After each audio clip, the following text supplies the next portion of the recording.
যদি আপনি বিশুদ্ধ করে তেলাওয়াত করতে শেখেন, তাহলে রাসূল সাল্লাল্লাহু আলাইহি ওয়াসাল্লামের কিছু হাদিস আপনার জন্যে।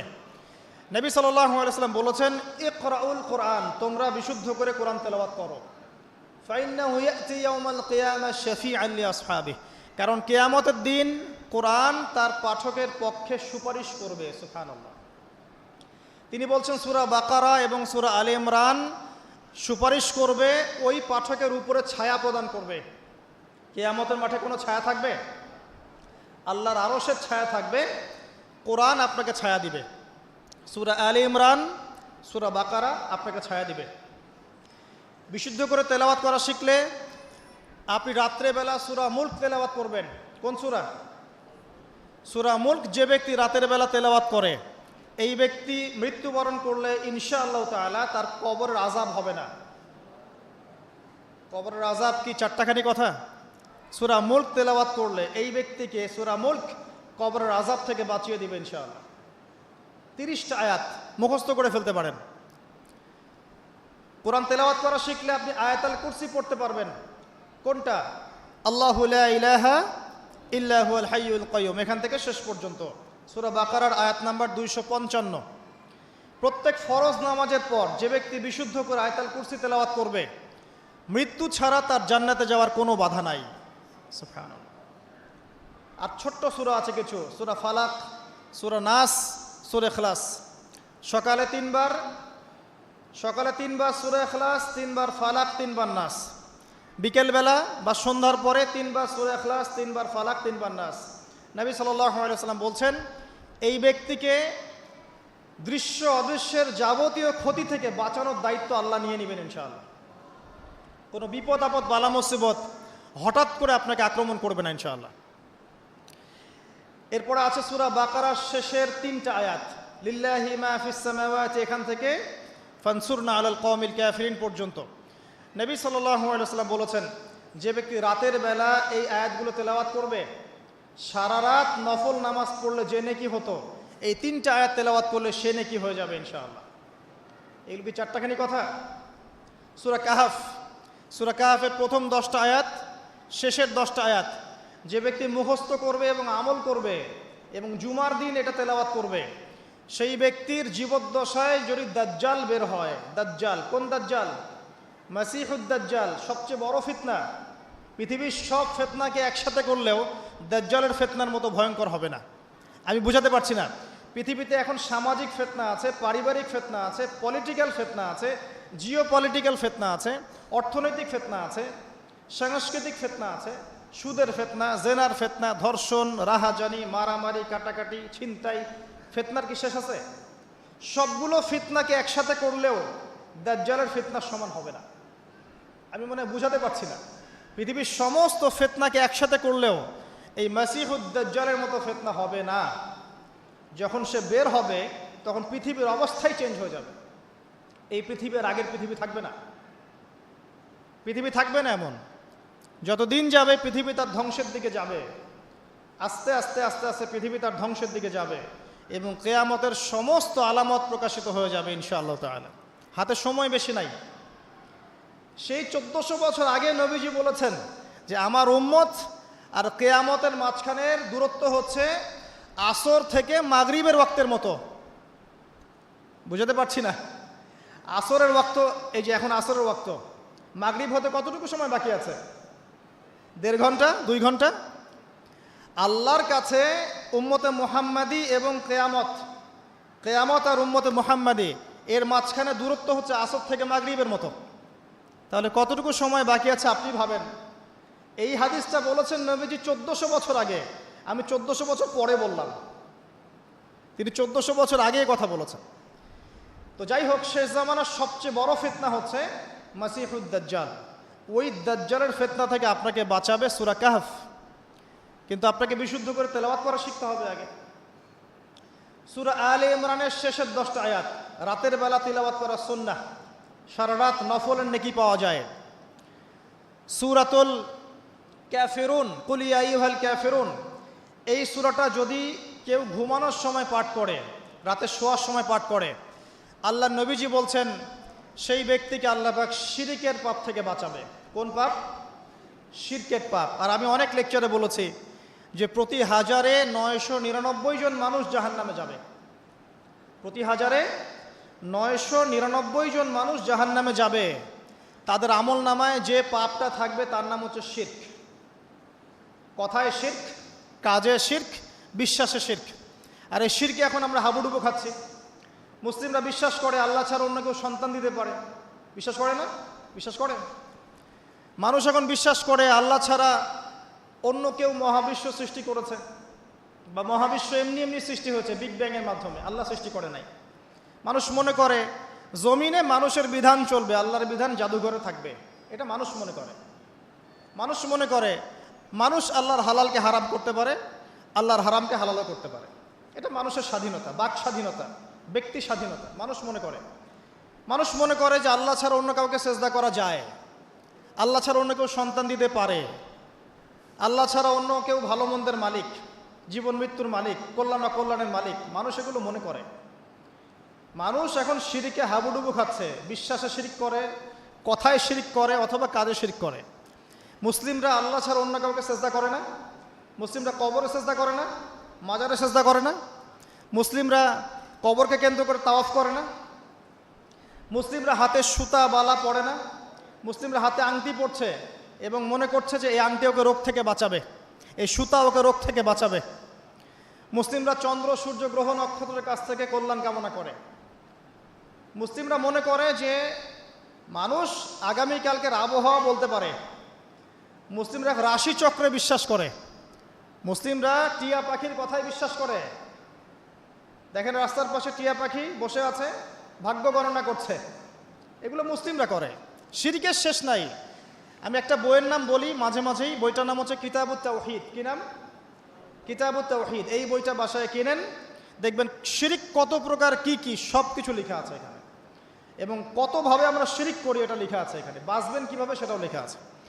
যাই হোক, সূরাতুল কাফিরুন যে ব্যক্তি শোয়ার সময় পড়বে, আল্লাহ পাক তাকে শিরকের পাপ থেকে বাঁচিয়ে রাখবেন ইনশাআল্লাহ।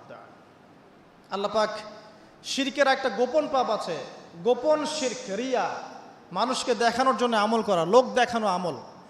এটা থেকেও আল্লাহ পাক বাঁচাবে সেই ব্যক্তিকে, যে ব্যক্তি সূরা কাফিরুন রাতের বেলা তেলাওয়াত করবে ঘুমানোর সময় ইনশাআল্লাহ তাআলা। আর অনেক সূরা আছে। কারো যদি চোখ লাগা, বদনজর, জিন ঘটিত কোনো সমস্যা হয়, সূরা জিনের প্রথম 10টা আয়াত পরে দম করে ফু দিবেন, দেখবেন ইনশাআল্লাহ রোগী ভালো হয়ে গেছে ইনশাআল্লাহ। কারো যে কোনো অসুস্থতা থাকলে চিকিৎসা করবেন, ওষুধপত্র খাবেন, সব ঠিক আছে। তার আগে সূরা ফাতিহা পড়বেন। সূরা ফাতিহা পড়ে নিজের গায়ে দম করবেন, পানিতে দম করে খাবেন, দেখবেন সূরা ফাতিহার মধ্যে শিফা আছে। সূরা ফাতিহার মধ্যে শিফা আছে।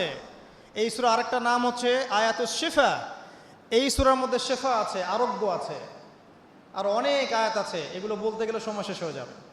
প্রথম যে কাজ আমাদের, সেটা হলো আল কোরআনকে বিশুদ্ধ করে পড়তে শেখা। আমার কথা কি বুঝতে পারছেন?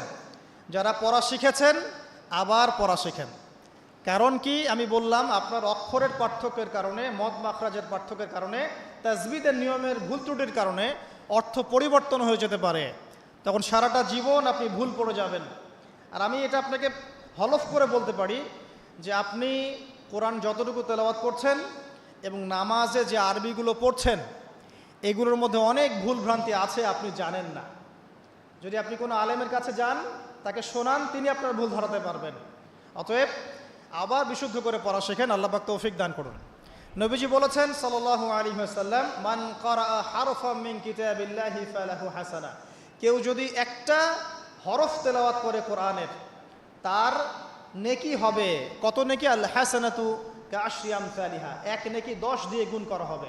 অর্থাৎ একটা হরফ তেলাওয়াত করলে 10 নেকি হবে ইনশাআল্লাহ।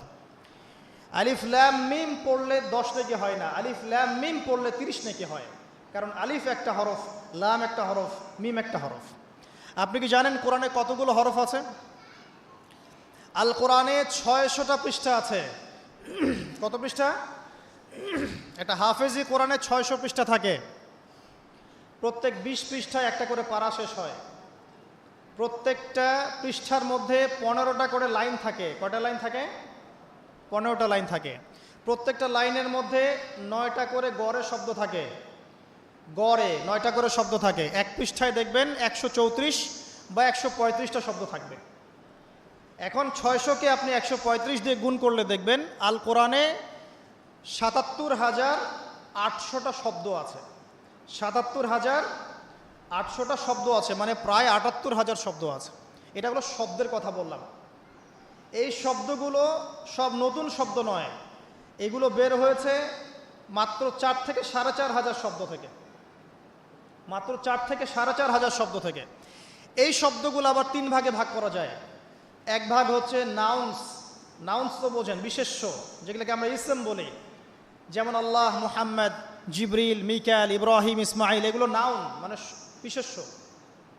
একগুলো আছে ফেল বা ক্রিয়াপদ, যেমন না'বুদু, নাস্তাইন, নাতরুকু, ইয়ামালুন, ইয়াফআলুন ইত্যাদি। অনেকগুলো আছে ফেল মানে ক্রিয়া। এই ফেলগুলোই মূল জিনিস, এগুলো ভার্বস। এগুলো 2 ভাগে ভাগ করা যায়, ফেলে মাজি এবং ফেলে মুদারে, অতীতকাল এবং বর্তমান ভবিষ্যৎকাল। আরেকগুলো আছে হরফ বা অব্যয়, এগুলোকে আমরা ইংরেজিতে বলি প্রোনাউন্স বা প্রিপোজিশন বা কনজাংশন, ইন্টারজেকশন, এগুলো সব কিছু মিলেই হরফ। এই অল্প কিছু শব্দ থেকে কোরআনের 78,000 শব্দ বের হয়েছে।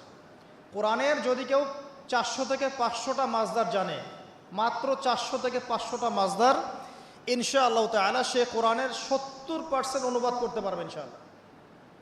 কথা কি বুঝতে পারছেন? হয়তো কিছু বুঝতে পারছেন না। মাত্র 400 থেকে 500টা মাজদার, মূল ওয়ার্ড, রুট ওয়ার্ড কেউ যদি জানে, এবং এই একটা শব্দ থেকে অনেকগুলো শব্দ তৈরি করার ট্রান্সফরমেশন পদ্ধতি আছে, একটা আরবি ব্যাকরণ একটা পদ্ধতি আছে, যে একটা শব্দ থেকে আপনি অনেকগুলো শব্দ তৈরি করতে পারবেন। আরবিতে এরকম পদ্ধতি আছে। এই পদ্ধতিটা যদি সে জানে এবং এই সিনোনিমসগুলো, ভোকাবুলারিগুলো মনে রাখতে পারে, মাজদারগুলো মনে রাখতে পারে, ইসিমগুলো মনে রাখতে পারে, হরফের ব্যবহারগুলো জানে, সে ইনশাআল্লাহ তাআলা অল্প সময়ের মধ্যে 70% কোরআনের অনুবাদ করতে পারবে ইনশাআল্লাহ। বাকি 30% কি হবে সেটা নিয়ে পরে চিন্তা করা যাবে। আমি একটা ছোট্ট উদাহরণ দিচ্ছি।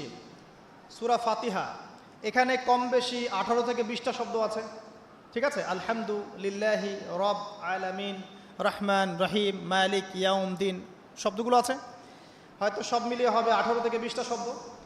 সূরা ফাতিহার এই শব্দগুলো কোরআনে রিপিট করা হয়েছে 7,800 বার। কতবার? 7,800 বার। মানে সূরা ফাতিহার অর্থ যে জানে সে কোরআনের 7,800টা শব্দের অর্থ জানে। আল্লাহ পাক এই জন্যই বলেছেন, ওয়ালাকাদ ইয়াসসারনাল কুরআনা লিযিকরি ফাহাল মিন মুদ্দাকির, আমি কোরআনকে বোঝার জন্য সহজ করে দিয়েছি, উপদেশ গ্রহণের জন্য সহজ করে দিয়েছি। ফাহাল মিন মুদ্দাকির, কেউ কি আছো উপদেশ গ্রহণকারী? কোরআন বোঝা সহজ।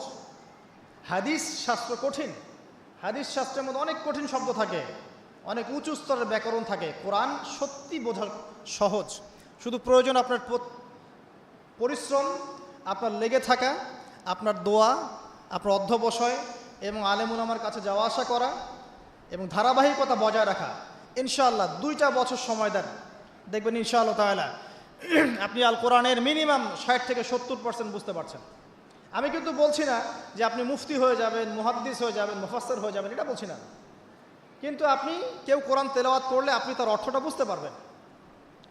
আসুন কোরআনকে সময় দিন। রমাদান মাসে প্রথমে তেলাওয়াত করা শিখুন, প্রত্যেক হরফে 10টা করে নেকি পাবেন। এই যে বললাম 78,000 শব্দ, তাহলে অক্ষর কত লাখ আছে আপনি চিন্তা করেন। এখন বিশুদ্ধ করে তেলাওয়াত করা শিখলে যদি আপনি রমাদান মাসে 1 খতম দেন কোরআন, এমনিই তো খতম দিলে আপনার প্রত্যেক হরফে 10 নেকি হবে, আর রমাদান মাসে খতম দিলে 70 থেকে 700 গুণ বাড়িয়ে দেওয়া হবে। তাহলে একটা খতম দিলে আপনার আমল নামায় কত কোটি নেকি লেখা হবে, এটা আপনি চিন্তা করেন। তাই রমাজানে যারা কোরআনকে সময় দিতে পারেনি এখনও, আমি বলবো তাদের চেয়ে হতভাগা আর কেউ নাই এখন। তাদের চেয়ে হতভাগা মানুষ এই পৃথিবীতে কেউ নাই।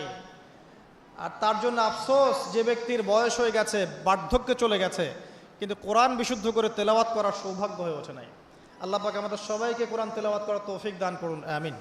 প্রত্যেক মাসে একটা করে খতম দেওয়ার তৌফিক দান করুন, প্রত্যেক দিন 1 পারা করে পড়ার তৌফিক দান করুন, এবং কোরআন অর্থ বোঝার তৌফিক দান করুন, আমিন।